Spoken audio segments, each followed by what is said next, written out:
It's hard releasing a game once a year about the same sport.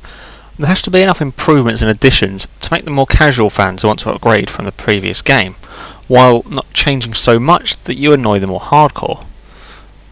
This very fine line is almost perfectly navigated by F1 2012. The first impressions you get from a game are its graphics, and while Codemasters games have always been pretty, this one is the best yet. The cars and tracks look as great as ever, but it's the new lighting and weather effects that are real improvements.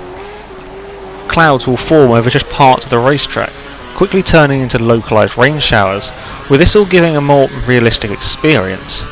And how the weather affects the racing is also a big improvement. In previous games the dry tyres would work until the track was almost soaking, at which point it would suddenly become undrivable. Now though, grip levels reduce over a period of a few laps, giving much larger scope for tactical decisions. The way the cars handle has been fairly extensively redone. In general, the cars are more stable. For example, you can open the DRS out of corners sooner, but they actually have less grip, which makes them considerably different to drive from the 2011 cars. It does take some getting used to, especially if you drive on a wheel, but give it a few days and it's far more rewarding and realistic system than before. Driver assists have also been played around with. You can run with traction control on full, but this doesn't mean it's easy. The car will still spin if you're far too aggressive with the throttle, and wet races are always challenging.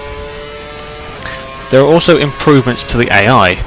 They are much more competitive and battle far fairer than they did in previous games, although they still do get in the way if you're lapping them or if they're on an out or in lapping qualifying. Career mode remains mostly unchanged. You start out in a lower team and work your way up to the front runners over 5 seasons. However, there are a number of new interesting game modes. Champions mode sees you trying to beat each of the 6 world champions in various situations and weather conditions, and while not lasting particularly long, it is a fun distraction. There is also Season Challenge. This plays like a shortened career mode. Each season has just 10 races, each with 1 lap qualifying and short race distances. You start with one of the 3 slowest teams and progress by selecting and beating your rival over a best of 3 contest. Win that and you get to drive his car, and this turned out to be more addictive than I expected. Only slight niggle is that the more challenging AI from the main career seems to have gone missing, as even on hard I managed to finish 4th in my first race with Caterham.